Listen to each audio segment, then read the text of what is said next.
Hello, this is Will from Will to Trade at willtotrade.com. I wanted to give a market recap for the activity that happened yesterday, April 22nd. That will be Friday, April 22nd. I am recording this video on Saturday, April 23rd, but I didn't have the time to do the market recap yesterday, so I'm doing it today. But before I get started, I wanted to invite anyone that's interested in joining our room. You can just simply go to willtotrade.com. Fill out the form. We'll get you all set up. Our room is currently free. We do have some spaces left over for some new members. So just go to willtotrade.com, fill out the form, and we'll get you all set up. All right, so with that being said, let's talk about some of the stocks that our room was talking about, trading, alerting, getting involved with yesterday. The first one I want to talk about is NGL. That's right, NGL. And again, I always got to give credit where credit is due. I alerted some stocks yesterday, but this is a stock that I did not alert. So I wanted to start with the one stock that I did not alert yesterday. Our members saw this. Look at this. 1, 2, 3, 4, 5, 6, 7, 8, 9, 10, 11. 11 green candles in a row. Beautiful setup, beautiful looking chart. I believe you saw 3 or 4 green candles in a row, and then as you can see, this one here, minute 4, bigger than the previous one. Really strong bullish sign, and he alerted that he was jumping in around the $14 mark. This blue line here is $14, so I wanted to kind of show what that $14 mark looks like. And I think he just rode it up for about 3 or 4 minutes, and before he blinked, he saw that it was almost reaching 17, and so he said he was selling at 17. That's where this dotted blue line is. So I think it's what, 1, 2, 3, 4, 5 minutes. 5 minutes in the trade, and he made 20 plus 21%. That's amazing. That's an incredible way to start your morning trade. That's an incredible way to trade and be done. I think this particular member has a day job during the day, so he gets up early, trades for an hour or two in the morning. He's done. He goes to work. So to make 21% in 5 minutes, maybe 10 minutes total, if you think about the candles leading up to the trade. I didn't really get any better than that. So shout out to the member that found this, traded it. I can't take credit for it, but our member did. So these are the kind of alerts that you get, not just from me, but from other members in the room. Let's talk about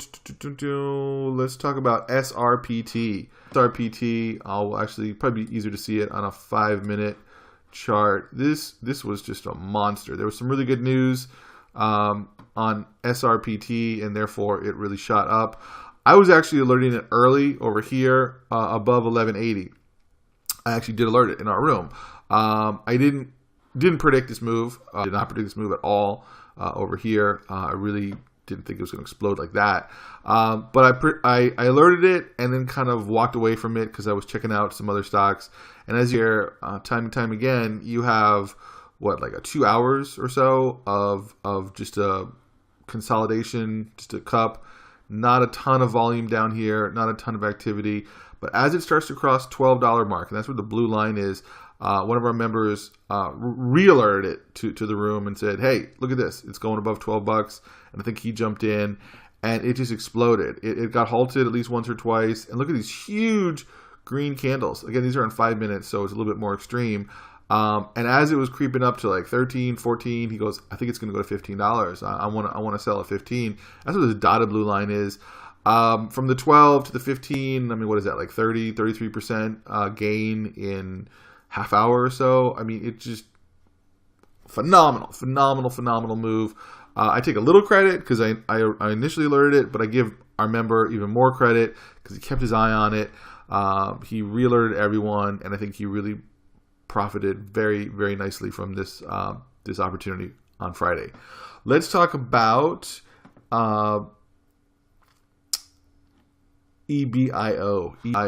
This is really like the home run of Friday.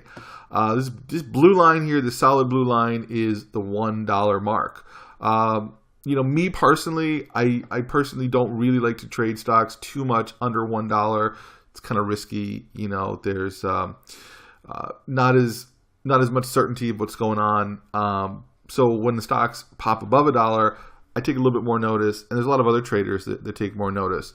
And it's really kind of interesting to look at it from a 5-minute candle perspective. As you can see, it sort of tops out here at the $1 level in the first 15 minutes of the market.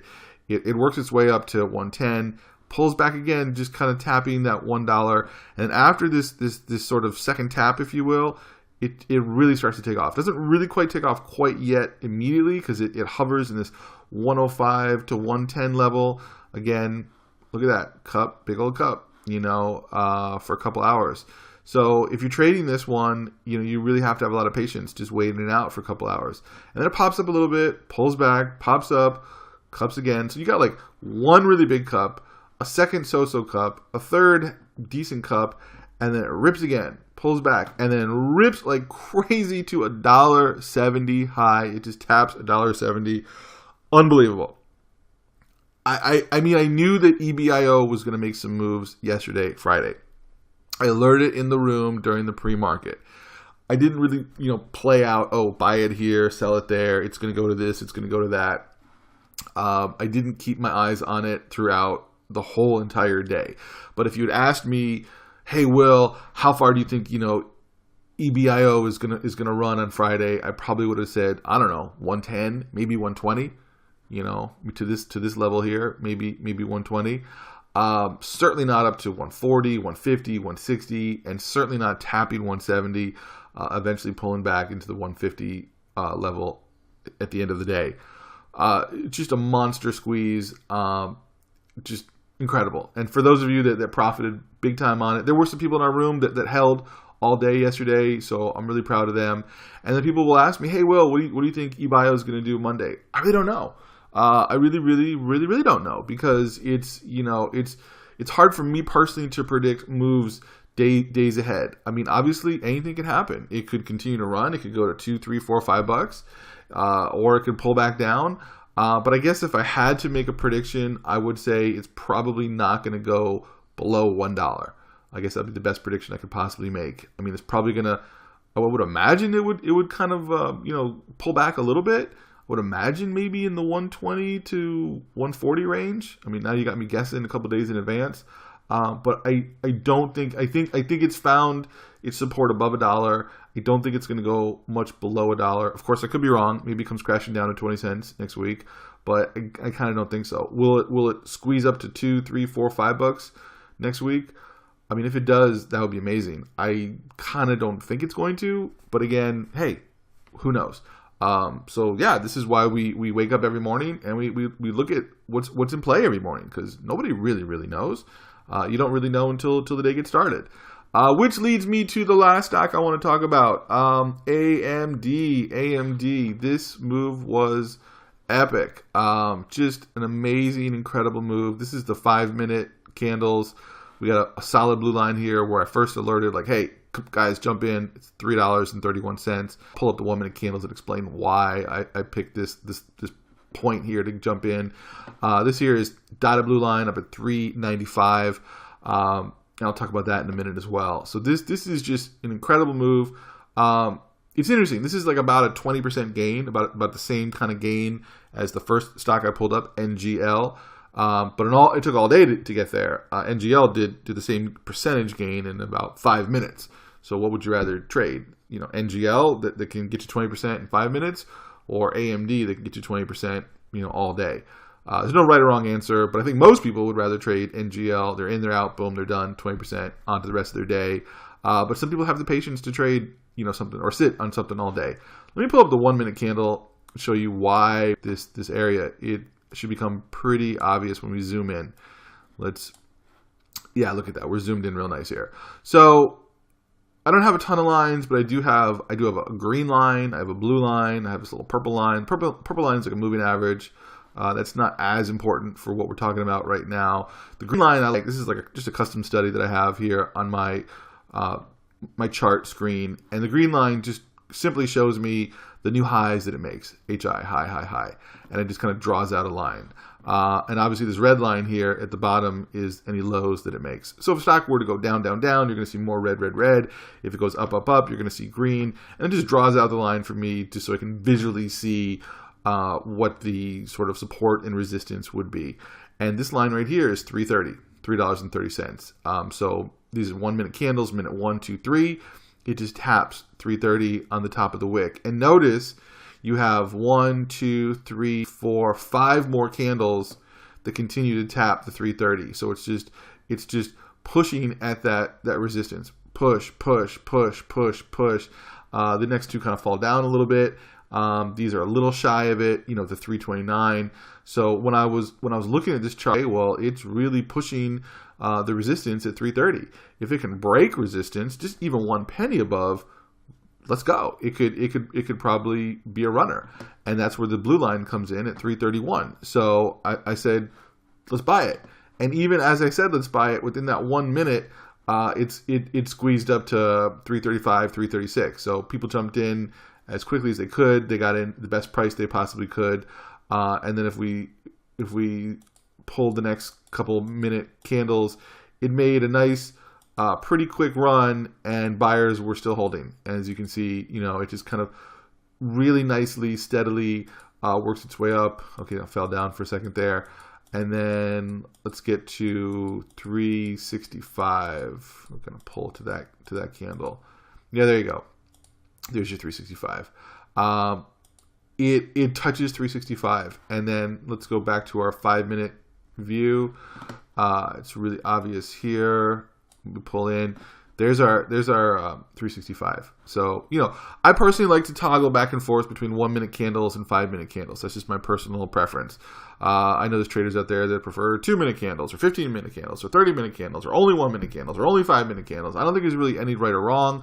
But me, I like my 1 minutes. I like my 5 minutes. I like to go back and forth. I like to kind of get a sense of, minute by minute what's going on. And then I like to kind of zoom out and see the big picture.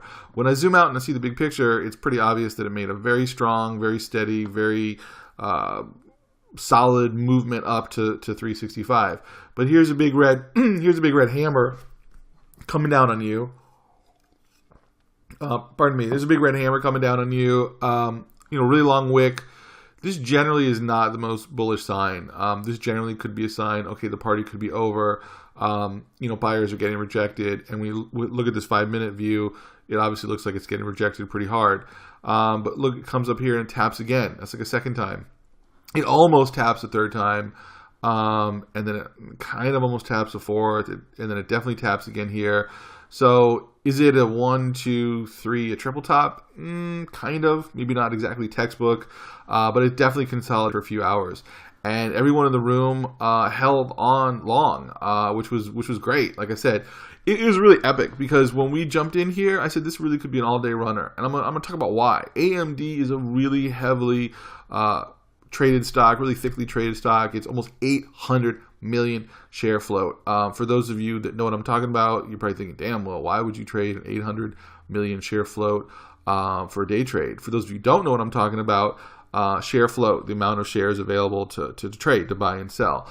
For day traders, generally speaking, we want to trade stocks with as low share float as possible. The lower the share float, the bigger potential move that it can make, because you need less volume to really push it. A stock like AMD, with so many shares floating around, you need huge volume. Well, guess what? AMD had massive volume yesterday. It had over 140 million shares traded. I mean, just incredible volume, so much volume going on.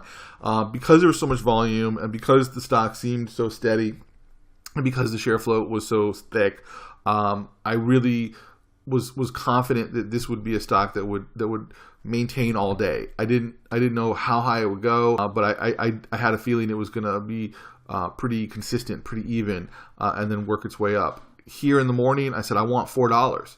Look at this. It went to $3.99. And then one of the members of the room said, oh, it's not going to go to $4. I said, well, I mean, it may not go to $4, but I want $4. Just because I want it doesn't mean I'm going to get it, but that's what I want. Later in the day, I said, maybe not 4, but maybe 395 to 405 range. I mean, for those of you that are watching this video and are in the room, you know that that's what I was talking about. 395 to 405. It's hard to predict the exact penny. I'm not a fortune teller here, but I just felt like this move was getting stronger. Why did I feel this move was getting stronger? This long consolidation period. This is many hours of consolidation. For the average day trader, they do not have patience to wait, 1, 2, 3 hours in a trade. That could be torturous to a day trader. The average day trader wants to be in a trade for 2 10, maybe 20 minutes, and even 20 minutes could seem like an eternity. But for the traders that were in our room, the members that were in our room, they were champions because they knew that they bought in early. They had a stop. I think around 350, right here at this line I'm kind of indirectly pointing to, and they realized, okay, well, either way, we're in a profit mode, we're in a profit zone. If it comes crashing down below 350, we'll get stopped out, but at least we have profit. And we kept waiting for 366, and we finally got it. We finally broke through, and then I said, just give me 380, and then we finally got it. And then look at the end of the day squeeze. I mean, just squeeze to $3.99, a penny away from the $4 goal. Here's the dotted blue line at $3.95, kind of representing the beginning range of where I was expecting it to go, from $3.95 to $4.05. I think pretty much every single trader in our room was green on the day yesterday. I mean, it really, in general, in our room or out of our room, yesterday trading, April 22nd, was really a monster day for day traders. I mean, there was so much opportunity going on. I think there's so many day traders that made so much great money. So for those of you that are in our room, I'm super proud of you. For those of you that are not in our room but just made your own successful trades, I'm super proud of you as well. For me, I just get excited when people make bank, regardless of whether I help you or I don't, regardless of whether you're in our room or not, that's exciting to me. I love it when people can do well in the market, because the market is so challenging. It's such a cutthroat business that Wall Street doesn't care about me or you. Wall Street is just cares about the big market makers. And so when the little guys like us can eke out even any kind of profit, even if it's a couple $100, that's a win, for us. So if you made it to the end of this video, congratulations. If you understand everything I talked about and you like the video, obviously give it a thumbs up. If you really like the video and want to get alerted to these kind of videos when they hit the shelves of YouTube, go ahead and subscribe. And even more importantly, if you want to join our room, it is currently free, like I mentioned at the beginning of the video, and we would love to have you. We are growing our room really quickly, and we want serious traders, real people that really want to trade. And because of that, it's currently free right now. And all you got to do is just go to will2trade.com. You fill out the form. We'll get you going. It's super easy. So that's what we got. So thank you so much. Have a great weekend, and we look forward to seeing everyone next week. See ya.